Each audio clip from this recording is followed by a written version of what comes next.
بسم الله الرحمن الرحيم الحمد لله رب العالمين والعاقبة للمتقين ولا عدوان إلا على الظالمين وأشهد أن لا إله إلا الله وحده لا شريك له وأشهد أن محمدا عبده ورسوله صلى الله عليه وعلى آله وأصحابه ومن دعا بدعوته واستنى بسنته إلى يوم الدين وسلم تسليما كثيرا. أما بعد. All praises are due to Allah, Lord of the worlds. And surely the best reward in the end is for those who have taqwa. And surely there is no animosity except for the oppressor. And I bear witness that Allah is one and has no partners. That Muhammad, the son of Abdullah, is his servant and his last messenger. May Allah always and constantly send peace and blessings to Muhammad, and to his family, his companions, and all those who call to his way and establish his sunnah to the day of judgment. As to what follows, I begin with the greeting words of the righteous. Assalamu alaikum wa rahmatullah. And I bring you special salams, greetings and feelings of solidarity from your brothers and sisters in the southern region of Africa. I bring you salams from a land of great despair and great hope. There is great despair stalking the land in South Africa today. It is the front lines of many of the world's crises. As you may be well aware, it is considered to be the epicenter of HIV/AIDS. In some parts of southern Africa, it is said that 1 out of every 4 people are HIV positive. They predict, wal-iyadhu billah, that millions of people will die within the next 10 to 20 years, and they look upon it as a plague or an epidemic, even worse than the Black Plague, bubonic plague, or some of the other major plagues that have hit humanity. There is a great debate going on in South Africa as to what really is AIDS. Allah knows best. It is said that it comes from a virus, but there is also proof to show that the immune system breaks down from malnutrition, from tuberculosis, from hepatitis. There's a number of ways that the immune system can break down.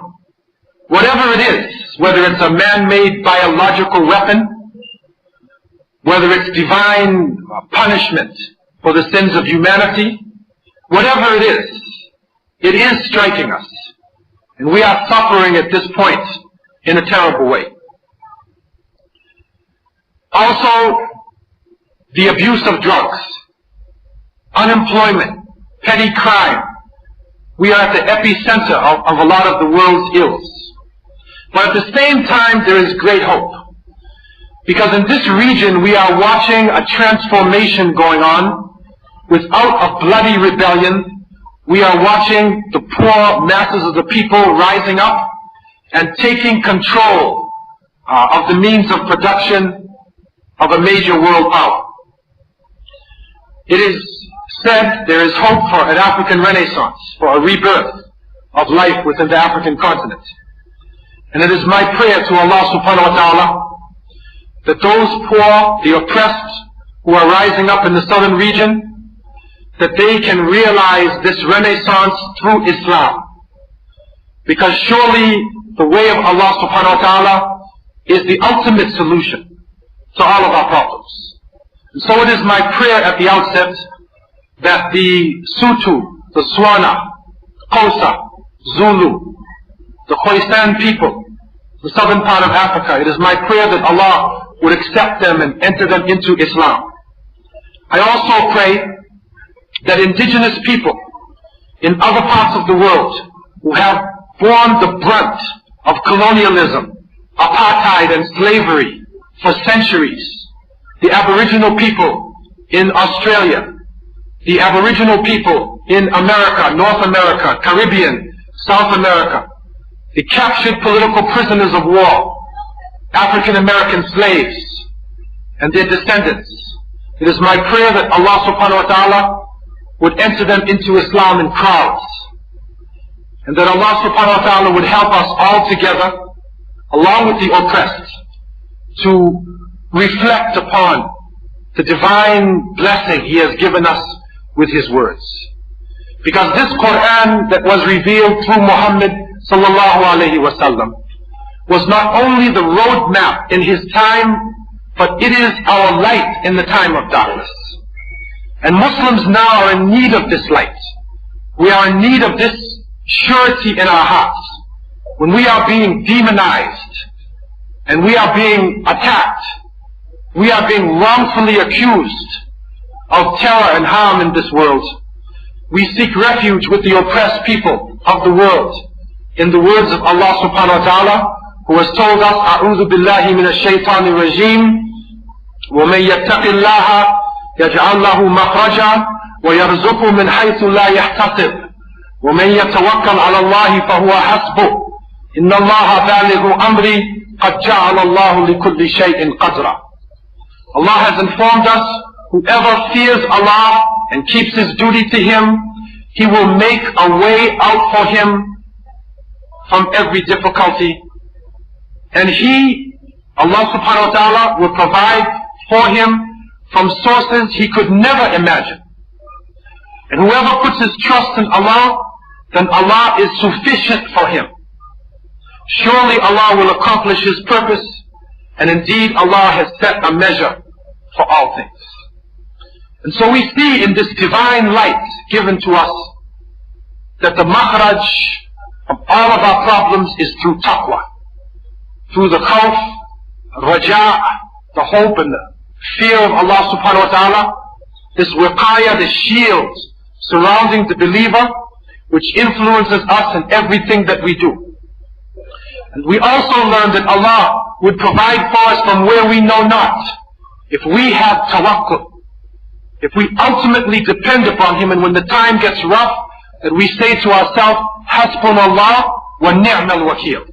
No matter what happens, that we say to ourselves and we believe, Hasbunallah wa ni'mal wakil, that Allah subhanahu wa ta'ala, He is the ultimate accounter, and He is the one who protects.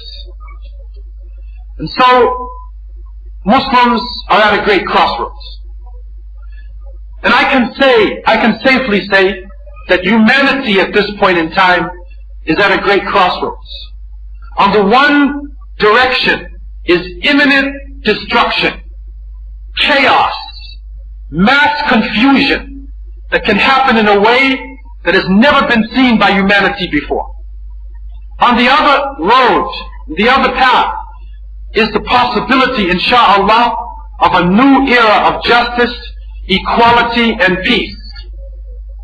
But it is crucial for us to be sincere to Allah subhanahu wa ta'ala and to humbly speak to each other from our hearts, not just intellectually from our minds, but that we speak from the inner depths to the Muslims and also to the non-believers. In a series of recent conferences held in Southern Africa and in other parts of the world, scientists have found that we are, as a human race, in a serious crisis.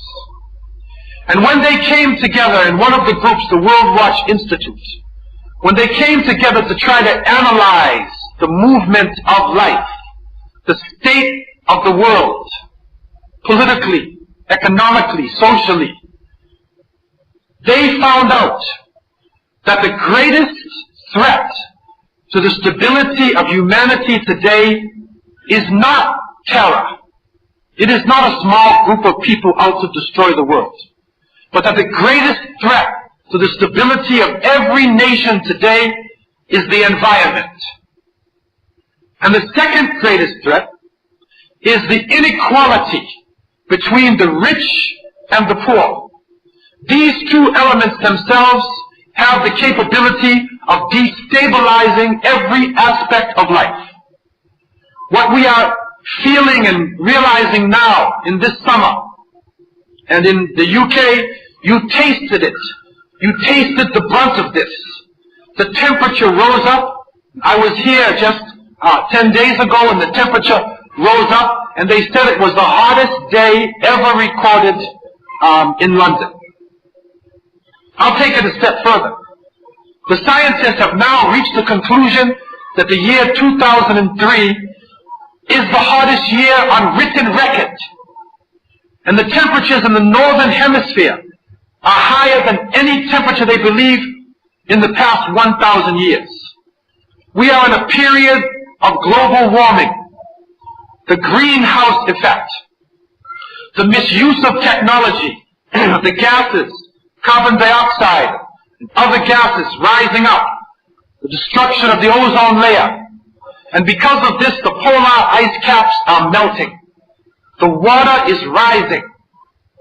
And recently, the president of the Maldives, which is an island state, set of islands off the coast of India, came to South Africa, and he pleaded with the nations of the world that they should change their budgets, that they should stop destroying the environment and use the blessings that they have received in order to enhance life, to benefit not only humanity, but the creation of Allah subhanahu wa ta'ala, because the way it is set up now, the polar ice caps are melting, and if it continues within 20 years, wal-iyadu billah, nations like the Maldives would be underwater, totally underwater.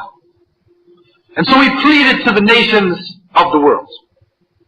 It is also found that 1/3 of the fish in the sea have been depleted. 1/2 of the world's rivers are polluted. Fresh water is running out all over the world. We are destroying the ancient rainforests. And so the very earth itself, the earth is reacting to us as a human race. The earth is crying out for mercy. Somebody, some nation, something that would change the course of the relationship of people with the environment. But Allah subhanahu wa ta'ala warned us of this. And we have this amongst us.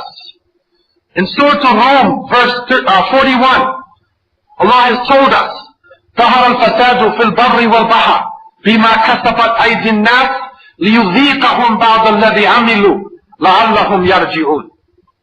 Corruption has appeared on the land and the sea because of what man's hands have done.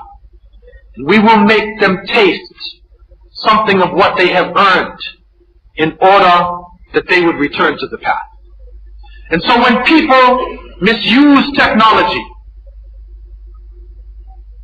misuse the blessings of Allah subhanahu wa ta'ala, corruption appears on the land and the sea. And it is interesting to go back in time to our great Salaf, to the Sahaba radiallahu anhum, and to see how they felt in terms of this ayah. It's so interesting to see their knowledge, their wisdom, even shining today in the world. In terms of al-fasad fil barri wal bahr, Qatada thought that it is a shirk, it is polytheism, that polytheism would be stalking the land. Abdullah ibn Abbas radiallahu anh said it would be the killing of the children of Adam, killing each other. Murder would be widespread. He also said that this fasad fil barri wal bahr, it would manifest itself in the form of droughts and qillat al-nabat, that actually the vegetation would decrease, wa dhihab al-barakah, that blessings would be gone from the land. And many of the older generation can remember, you go back 20 or 30, 40 years, even time itself seemed different. Even wealth that we have, it seemed like it would last longer. It's like barakah is being raised out of the earth itself. In terms of this same concept of the fasad al-barri wal-bahr, Abdullah ibn Abbas radiallahu anh, he said, nuqsan al-barakah bi a'mal al-ibad kay yatubu, that it is a decrease in the barakah, the blessing would decrease because of the sins of people, in order that they would return to the path.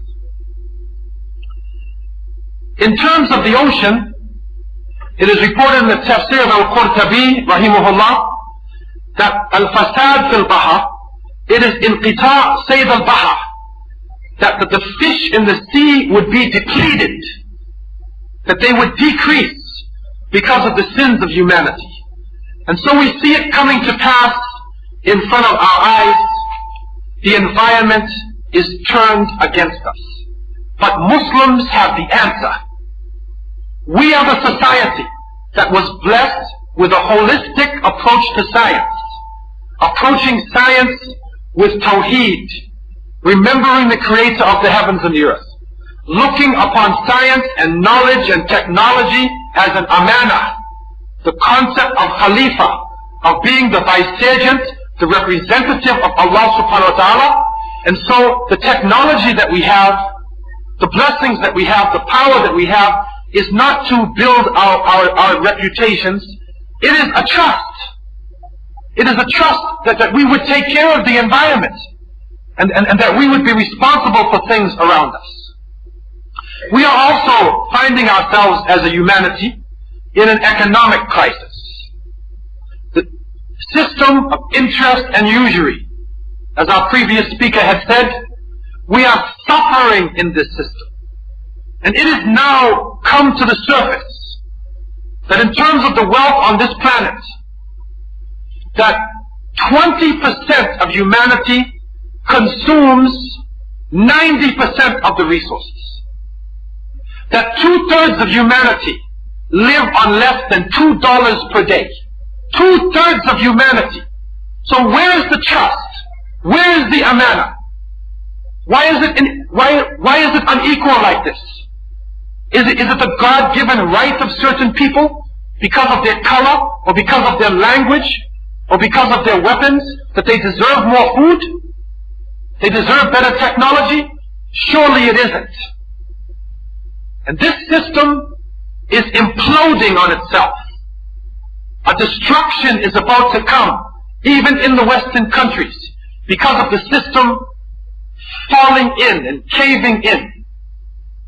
One of the presidents of the United States, to quote even from the United States itself, I quote you from Abraham Lincoln, who is famous as the president who fought against slavery. And he said, "I see in the near future a crisis approaching that unnerves me and causes me to tremble for the safety of my country. Corporations have been enthroned. An era of corruption will follow, and the money power of the country will endeavor to prolong its reign by working upon the prejudices of the people, until the wealth is aggregated in a few hands and the republic is destroyed." He saw it himself. This is in the 1860s. The rise of the multinational corporations, an era of corruption, an international elite controlling the wealth, and then any inkling of freedom, even in their own secular concepts, would be totally lost. And so people are beginning to cry out for mercy. And those who have lived within this system of interest and usury know what I'm talking about. Bonds, mortgages. Once you have that bank in back of you, it is like a slave master breathing down your throat. And you're paying back a debt over and over and over again, and you can't pay your debt, there's no mercy upon you. And so people are crying out for mercy. The Muslims have the answer. We have a workable, interest-free, usury-free system. It is a tried and tested system that, if it is updated for the amount of people that we are dealing with today, can solve the economic crisis of this planet.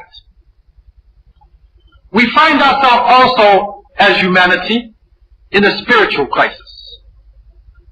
Confusion, the confusion of polytheism. As you heard from the previous Sheikh, Mother Teresa herself, who was considered to be one of the so-called holiest people in Christendom. No spirituality, man worship, frustration of atheism. Where are we going? And now there's a rise in magic. And those who have traveled in the world realize there is a rise of the Sahara. As in the time of Fir'aun, and in many points in history, the Sahara are on the rise. And you see many people going now to fortune tellers. There are mediums now who supposedly talk to your dead ancestors, and they tell you what's going on in your family. And so the average people are now crying out and going to these mediums and these fortune tellers, and even amongst Muslims, if we start to talk about the jinn or fortune tellers, or everybody's eyes will start to get big. And so we are seeing the rise of magic. The Christian church is in shame. And the recent induction of leading officials into the Anglican church, homosexuals, into the church has put the church in a crisis. Their sources are right in front of them, but yet they are completely contradicting their sources. And Muslims have the answer. We have the message, إِيَّاكَ نَعْبُدُ وَإِيَّاكَ نَسْتَعِينُ. You Allah, only you we worship. Only from you do we seek help. We have a clear methodology so that human beings, male and female, can access their Lord without an intercessor, but go directly to the Creator of the heavens and the earth. We are carrying this message, and it is our duty to get it over to the rest of humanity. Humanity is also in a social crisis. As strange as it may seem, with all of the so-called United Nations charters and human rights acts, racism is on the rise. And there is more tension between people of color than at any point in time. And in many parts of the world, when I travel, you find xenophobia. That the people of the country don't accept you. You're a foreigner. You don't look like them. You don't talk like them. You don't have the same culture. And so racism is raging on the continent. People are having identity crisis. Even we are finding people that are confused about whether they're male or female. Some is male during the day, and at night he turns into a female. Families are on the decline.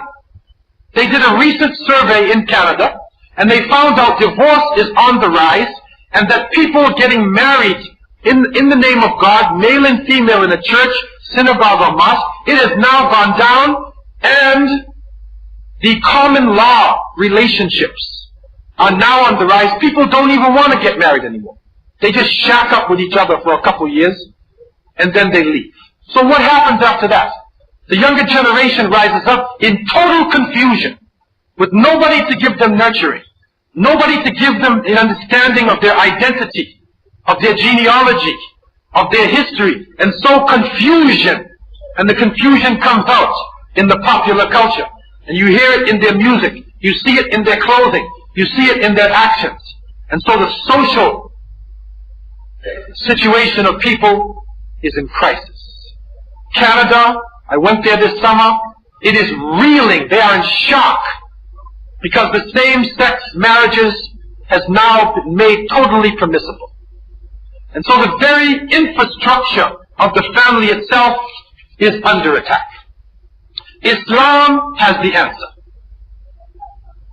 And no matter what had happened in our Muslim history, even though our political structure of the Khilafat had fallen down at some points in history, but the institution of the family, the extended family, remained for the most part in the Muslim world.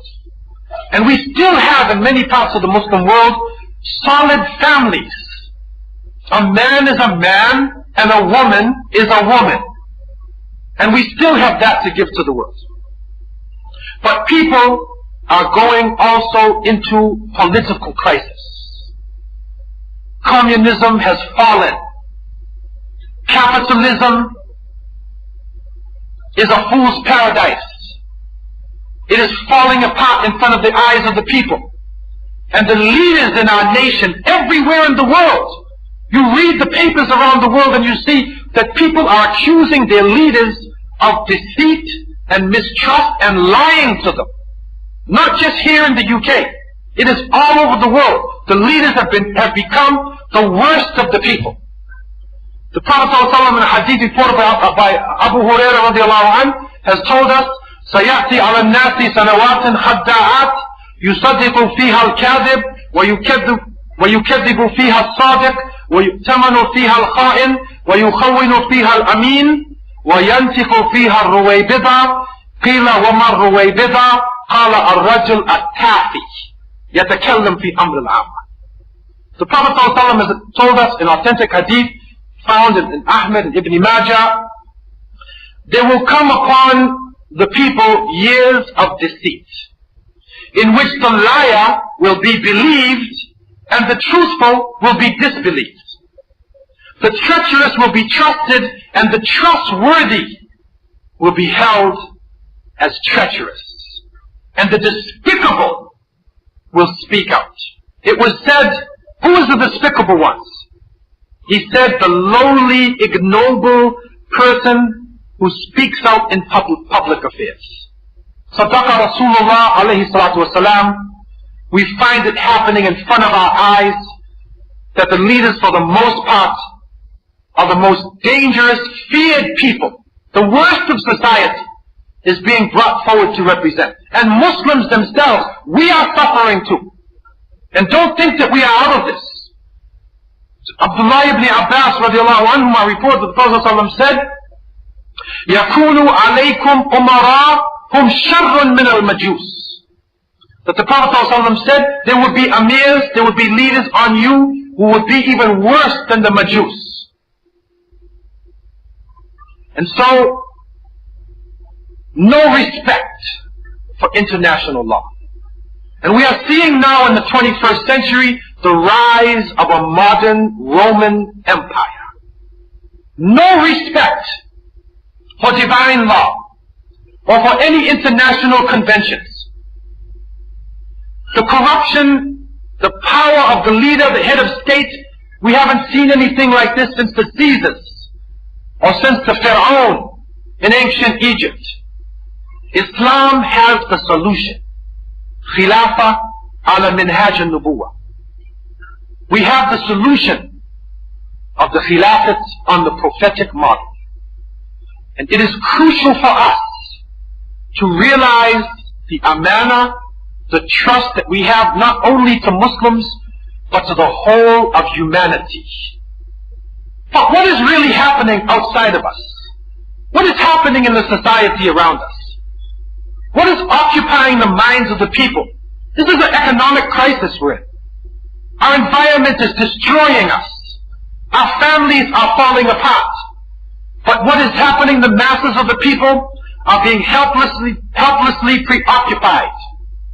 Consumerism, fighting for their Coca-Cola and their Kentucky Fried Chicken and their McDonald's. Everywhere, all over the world. I even went to Mecca, well, iyadu billah, and came out of the Kaaba in this Ben Dawood place. And then you see Mecca Lotto, a lottery system, and you can get your Kentucky Fried Chickens and your Baskin Robbins, and everything is there now. And so it's all around the world, any part of the world, you see these corrupt golden arches. Consumerism pumped into the minds of the people throughout the planet simultaneously. Mass indoctrination, powerful stimulants coming to the television, the movies, the music, pumping people's minds towards sex, violence, and racism. And we also see the rise of drug addiction. There are more people coming into drug addiction today than ever before. It is of epidemic proportions all over the world, and new designer drugs are being developed every day. Other members of the masses of the people are constantly involved in sporting events. And we go from one sporting event to another sporting event. And sports is sunnah, alhamdulillah. It is part of our way. But the confusion that is going on now, what is being attached to the sports? When this last World Cup, the Soccer World Cup came, everything stood still. Time stood still, man. And Muslim youth themselves, Ronaldo, Rivaldo, Ronaldinho, and all these names, and they don't even know the Sahaba's name, but you know Ronaldo. Even some of the Muslims start shaving their heads in the strange way that he put And so the soccer cup is going on. It's like the battle of the nations. And so one nation is fighting another nation. France is fighting against Japan. It's like a battle. What is the battle over?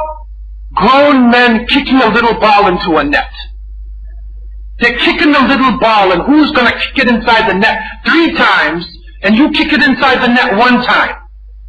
And so my nation has won, and everybody cheers, and some foolish Muslims themselves stand up there, and national anthem goes off, and they cry because my flag, my national anthem, and they're crying. And there's nothing wrong with sports. It's a beautiful thing. But what I'm trying to say is that we become drunken with sports.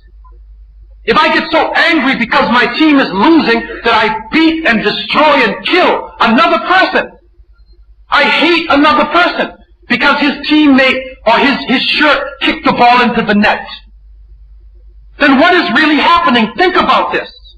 It is a form of indoctrination. It is a form of mind control.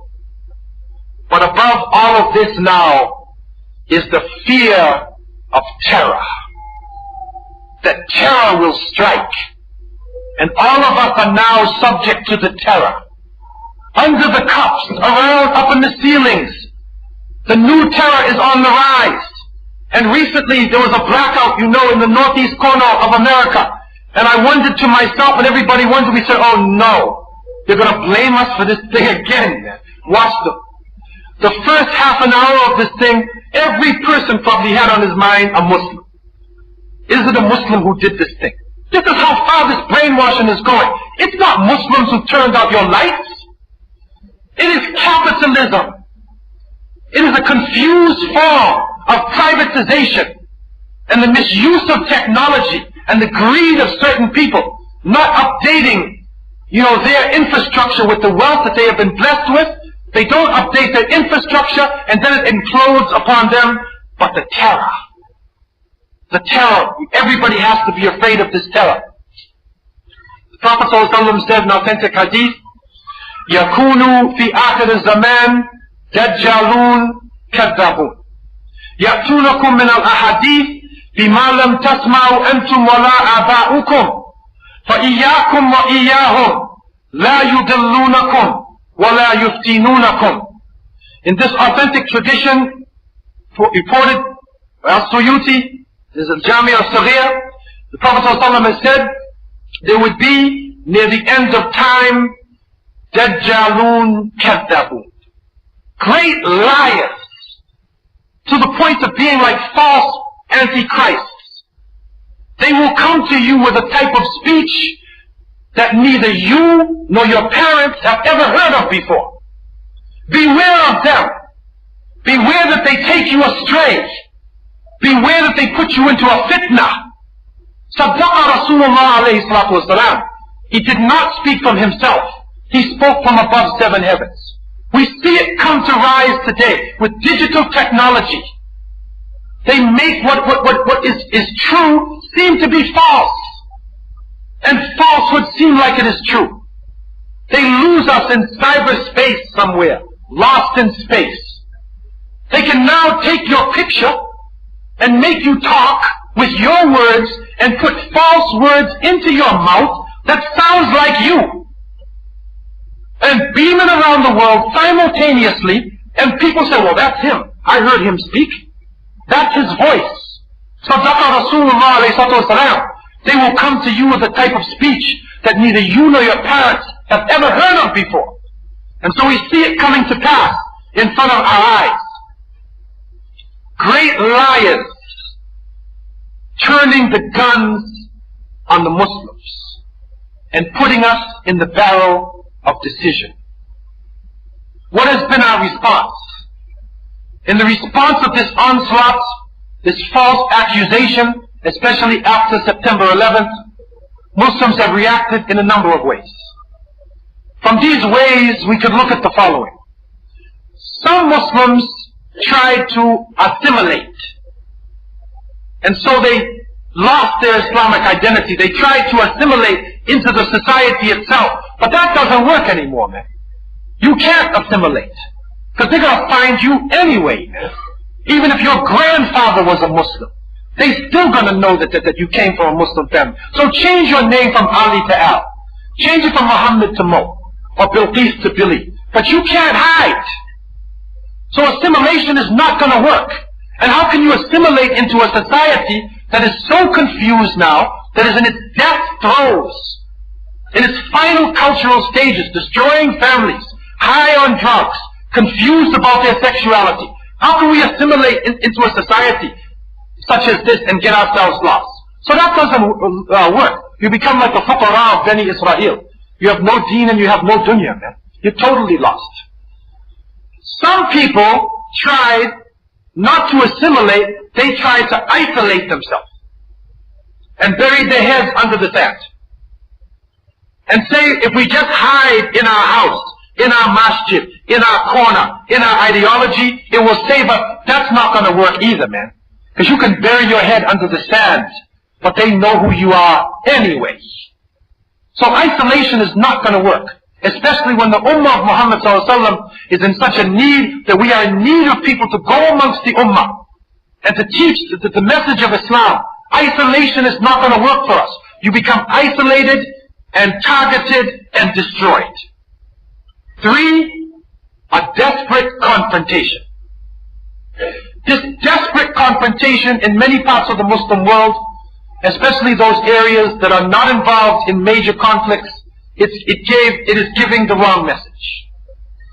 And in many cases, people are being killed who are actually innocent.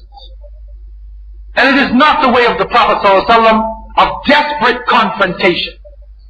And so this desperate physical confrontation is not working. What is the solution? And Allah knows best. Islamic revival. We need to revive Islam within ourselves, within our families, within the society.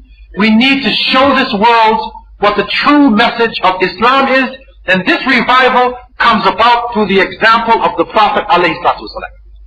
That is the best example, to look and see how Rasulullah ﷺ dealt in the time of crisis, how he dealt when the confusion was over him, when punishment came to him and his believers.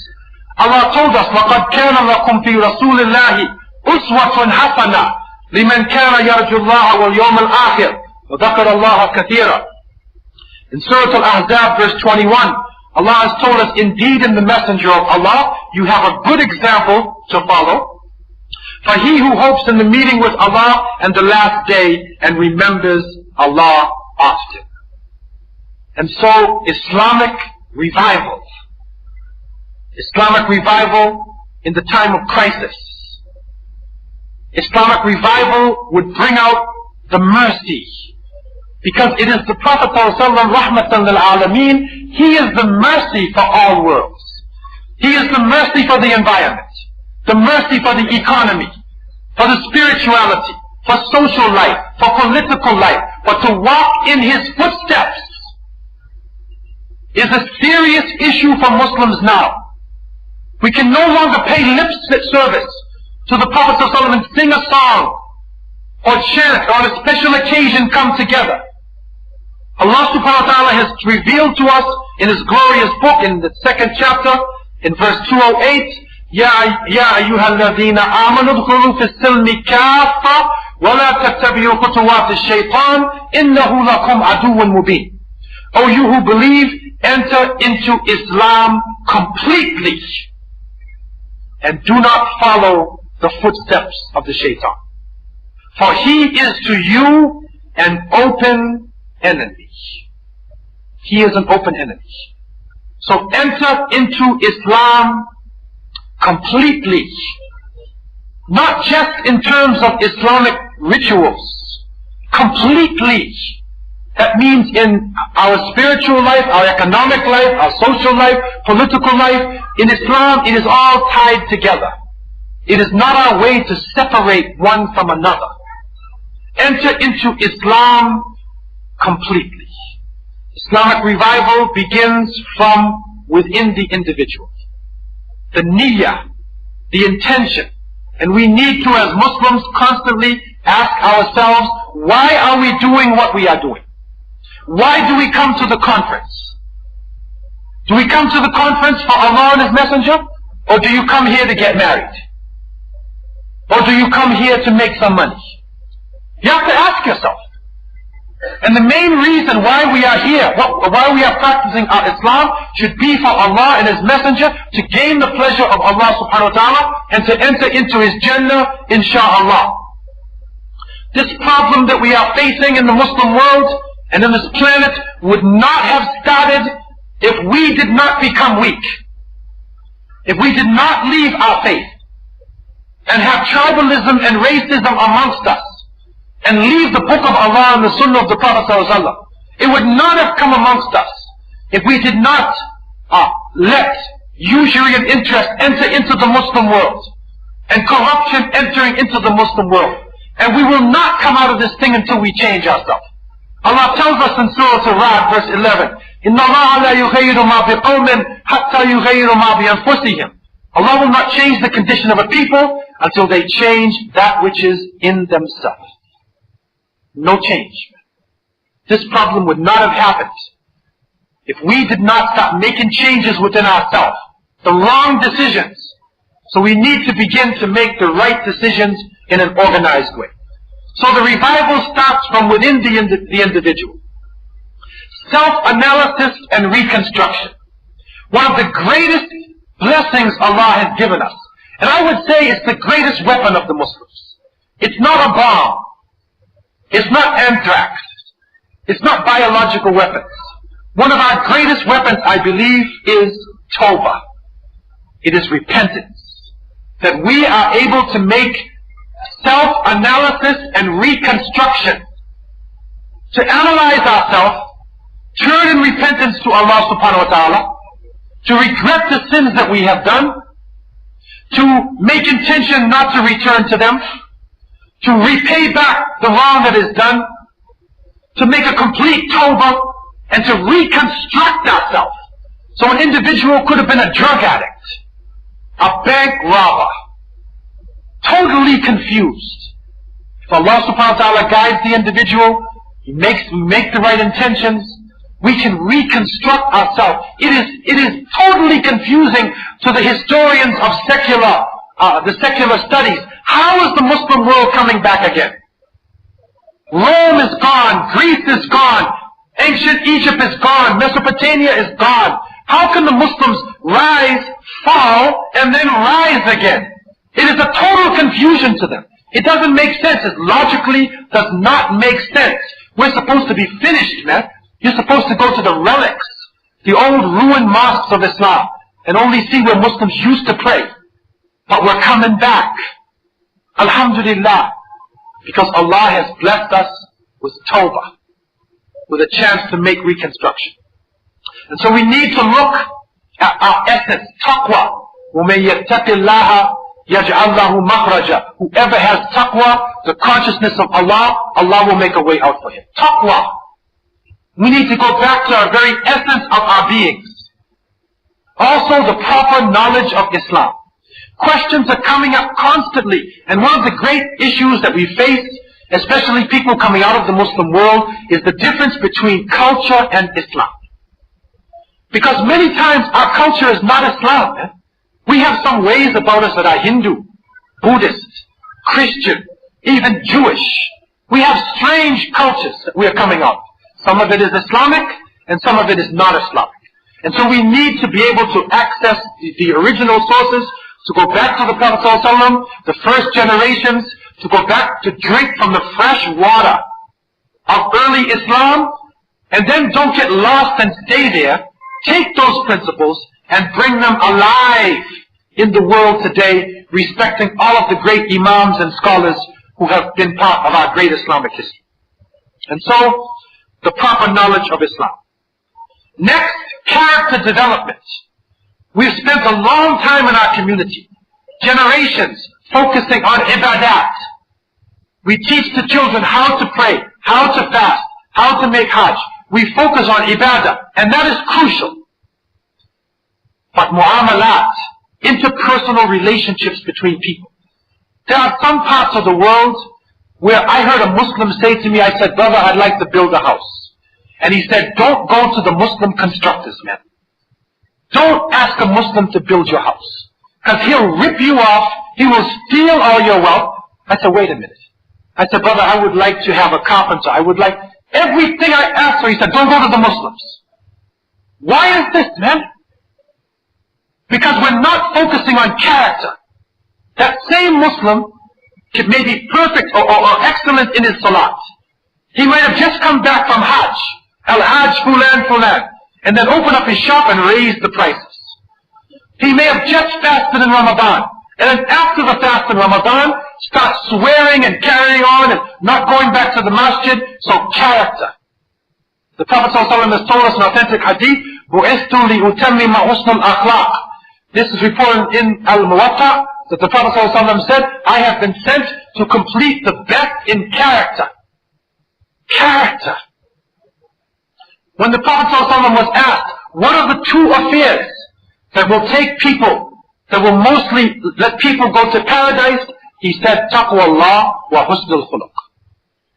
The consciousness of Allah and good character. And what are the two affairs that mostly take people to hellfire? Al-fam wal-faraj. The mouth and the private parts. Sadaqa Rasulullah. We see it in front of our mouths, man. Our mouths.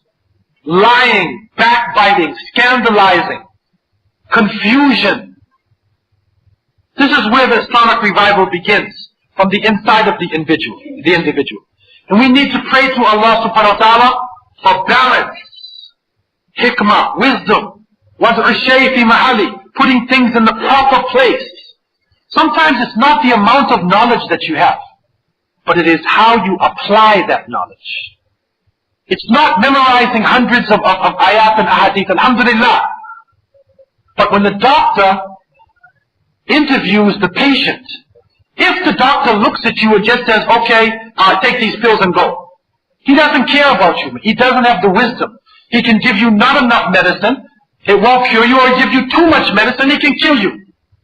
But the wisdom is to take your temperature, take your body weight, understand your medical history, see the symptoms, and then he prescribes the medicine. So the wisdom, the hikmah, not going to one extreme or another extreme. Ummatun wasata, to be the balanced ummah. We are so in need of this today. Also, in the times that we are living, it is the time of unity and cooperation. This, I believe, amongst Ahl Sunnah wa Jama'ah, is the call of the times. We need to begin to unify with other Muslims, the people of the Qibla, and to give honest, sincere nasihah, to begin to pray for each other, to begin to support each other, and not isolate ourselves and leave each other alone. Also, a positive attitude. This Islamic revival needs to have positivity, not negativity. It's a win-win situation for us. And when the Prophet ﷺ used to send out his companions on a mission, he used to tell them, Bashiru wa la tunafiru, yasiru wa la tu'asiru. He would say, give glad tidings to people. Don't drive them away. Make it easy. Don't make it difficult. Don't make things difficult. And so that is the time that we are living in today. Finally, dawah. In this revival, the reaction to this beast which is coming over our ummah now, this false accusations, we need to come out of ourselves and to show the world what Islam really is about. We have the answer for the environmental situation. We have the answer for the economy, an interest-free system. We have a non-racist system. We support the building of the families. We have a system where we have our leadership is underneath divine guidance. It is not man-made system. And so we have beautiful gems to give to the society, but there are no more prophets to come. And if you're waiting for the Mahdi to come, Allah knows when he's going to come. And 1,000 years ago, people thought the Mahdi was right outside. So it's on our shoulders to carry this faith, as the Prophet ﷺ said, "Ballighu anni walau ayah." Spread this message, even if it is one ayah. So I say in conclusion, to the Dajjalun and the Kadhabun, who have come to us with a type of speech that neither we nor our parents have ever heard of. I say in the spirit of the Prophet ﷺ, when he received the message from Musaylima, Musaylima wrote to the Prophet ﷺ and said, from Musaylima the messenger of Allah to Muhammad the messenger of Allah. You take part of Arabia, I take the other part. I'm translating part. The Prophet ﷺ wrote back to him and said, from Muhammad the messenger of Allah ﷺ to Musaylima al-Kadhab, Inna al-arda lillahi yurithuha man yasha'u min ibadi wal aqibatu lil muttaqin. This earth belongs to Allah, and He will give it to whom He pleases from His slaves. And the best reward, the true victory, is for those who have taqwa, those who fear Allah, those who hope in Allah, those who surrender their lives completely to Allah subhanahu wa ta'ala. May Allah give us this understanding. May Allah bring Islam alive in our hearts. May Allah subhanahu wa ta'ala have mercy upon the weak of the ummah of Muhammad sallallahu alaihi wasallam. May Allah have mercy upon the women and the children of the ummah of Muhammad sallallahu alaihi wasallam. May Allah give strength to the men, the leadership. May Allah give leadership to the men of the ummah of Muhammad sallallahu alaihi wasallam. And may Allah help us to be of those who would sacrifice our lives for His cause. May Allah give strength to the weak. May Allah give hope to the oppressed. Well, really the question is that we need to come out of ourselves, but many years of good can be destroyed by false propaganda. We can only go forward. It's the way of the Prophet ﷺ we find in his darkest hours, like in the time of the Khandaq and things, they still came out of themselves. And so, it is the way of Islam. It's a win-win situation. We have to go forward, man. And you'd be surprised how far a kalima can go from a Muslim. Allah blesses that word, it can go a long distance. But the spirit that we're using now in coming out of ourselves is discover Islam. Non-confrontational. Because people all around the society, even after September 11th, although this negative propaganda is there, the average person wants to know, what is Islam, man? Like, what are you people really about? And if they don't hear it from us, they're going to hear it from CNN or Time Magazine, or some other secular medium. So we have to, in an organized fashion, hit the airwaves. We have to go forward whenever we can. This is not easy. It needs training. We need to train ourselves, to prepare ourselves, and humble ourselves to Allah and go forward then. We have to come out of ourselves. Because if we don't, then they're going to tell the world who we are. And we can see what they're trying to construct now. But they're trying to prepare. So we need to come out of we need to come out of ourselves. Now, floor is open. There's a brother in the back who's got a question. Okay, and it says, in a society that promotes evil, sex, drugs, crime, etc., can Islamic revival take place in such a society without isolation from the evils of society? Or can the reconstruction take place in a land of Muslims only? And if so, what can one do against a leader that is worse than the Majus? For this leader, do not allow this revival. Is the struggle a physical one that needs taqwa, or does the answer lie in the dawah? Okay, there is a certain amount of isolation that is needed. And that is that we need to develop, even within a non-Muslim society, we need to develop areas, pockets of Islam. One of the examples that we studied about the spread of Islam into West Africa, in the ancient kingdom of Ghana, is that when the Muslims penetrated the Sahara, the deserts, they lived in the ancient king of Ghana, and they were scribes, they benefited the society, they were trusted people, but there was a section of the town, if you go in that section, then you find the Muslims there. And so the Muslims have their masjids, they have their madrasas, they have their halal food, but they had a relation, they benefited the society, and the society benefited them. And so if we are living within these lands, and this is the reality, we still need to have a protected area in the sense that masjid, community, it is important to develop an area like that, where the drug dealers will not go into these areas, right, and where our children can feel safe to walk to school. That is important for us to develop it, and then to really go forward with the dawah. to bring the message of Islam openly and straightforward out to the people. We are very delighted to go with one idea. At least we have made a great achievement with this Islamic revival. This is a very, very important topic that you've given to us, and may God bless you. And why I'm saying this is that some incidents are happening now that had happened long ago with men like Colonel Gaddafi, who stood, in this same picture, and people blamed him for all these acts of violence and all that, and he was much more of a soldier.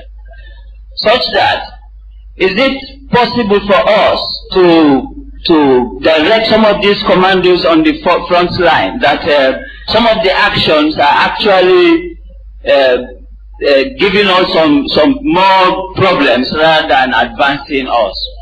Because a lot of things can be done these days, especially in this computer age, whereby you can go to the internet, you challenge certain issues. At one time somebody was challenging about halal meat, and I was wondering why, with all these multitudes of Muslims, no one could come to the internet and vote against such kind of ideas. But however, the few Muslims had to challenge the issue. And even the Jews, they decided, oh, that was the very first time we had a similar idea. You see, such that sometimes we need to be discussing our future plans, as the Prophet ﷺ used to do. Because at one time I can remember when Dr. Buhari in our own mosque at Brixton Road was discussing Al-Talaq, Surah Al-Talaq to us about marriage and divorce. It seems as if this question of freedom of expression started in those early days of the Prophet ﷺ. Because all these big professors, these big scholars, they gave their own views about marriage and divorce, and they are all recorded. Such that we are very happy to know that most of the innovations these days come from our own self, even though we are not being praised for that. But we quite obviously know that Islam is there to stay. But however, it is left with you, our leaders, to certainly warn some of these people who do act without our own approval and consultations, which might lead us into more problems. Sallallahu Alaihi Wasallam. Yeah. Okay. Allah knows best. I believe that we need to begin the revival with the individual, because really, for a long time, people have looked at Islam like other secular systems, look from up down. From the elite and then hierarchy and then down. But really Islam is a popular movement. It begins with the individuals. And so, it's quality, not quantity. It's not about quantity. So it's important for us to begin with ourselves, with our families, with our communities, and to try to get that balanced look at Islam, go back to the early sources, and then, with that wisdom, then go forward, try to speak to the world, be clear with the world. Many of the leaders in the Muslim world, many of them are hopeless, man. There's some of them you can talk to, but many of them are hopeless, man. Because they're more afraid, they care about their own power and themselves more than their own people. And so we can't worry about them at this point in time. We have to deal with ourselves. And we have to deal at the level that we're at. There may be some amongst us who can give nasiha on that level. If there are those who can give nasiha, they need to go on that level and even give the leaders of Islam nasiha right to their face. But at least for the level that we're working on now, we need to try to, get into ourselves, our families, sincerely try to purify ourselves and prepare us, for the major changes, inshallah, I believe will be coming about very soon. Jazakallah khair for your talk. Just very quickly, please, Sheikh. You mentioned the Islamic solution to the economic crisis. When you try and speak to Muslims and non-Muslims and say, look, interest is haram, mortgage is haram, they say, okay, well, what's your solution?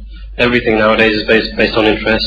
Could you very quickly say how we can answer them and an overview of that? Exactly. Well, there are Muslims now who are working on Islamic economics. And it's not easy because, the interest has touched all parts of society. As the Prophet ﷺ said, the time would come when the fire of interest, it would touch everybody, even the dust of it. It would be burning the Muslims. And so it's all over the place. But, you know, to take the money out of interest-bearing banks, not to be involved in direct interest transactions, and then to set up our own credit unions, you know, our own type of housing cooperatives, where we can, you know, purchase property and then let other Muslims buy the property without, you know, taking a bond, you know, pooling our resources together, right? And then eventually, you know, buying land, you know, getting gold, silver, you know, more actual, you know, objects, items that have intrinsic value, instead of putting everything in these false promissory notes. We have to come out of this system. So alhamdulillah, we do have some experts in the economy who are working on it now. Many parts of the Muslim world are introducing Islamic banks. You know, they are moving now towards the interest-free economy. Muslims are trying to get their money out of the interest, but at least what we can do is to try to stop involving ourselves in direct interest contracts. Right? Direct, you know, contracts where you sign. Try to stay out of that as much as you possibly can. Make tawbah, clean up as much as possible, and invest in gold and silver and things that have value in itself, and not just the notes. If you live in some of these countries, you may be a millionaire one day, and you may be a pauper the next day. Okay, because if your currency goes down, the currencies rise and fall like this, man. And then the whole trick of the US dollar, it's supposed to be the most powerful currency in the world, but America has the greatest debt of any country in the world. They're debtors, man. So how is the US dollar the strongest currency? This is a new type of science. Or maybe it's an old science. You know, you have biology, and this one is tricknology. It's tricknology, man. That's a science. Okay? And it's illusions, setting these illusions right in front of our eyes. And this economic system is an illusion, right, that has been set in front of our eyes, and we need to try as much as possible to go back to Islamic dealings with each other, where value for value, right, and where we are actually looking at the land, you know, and coming out of the false monetary systems. Wallahu a'lam.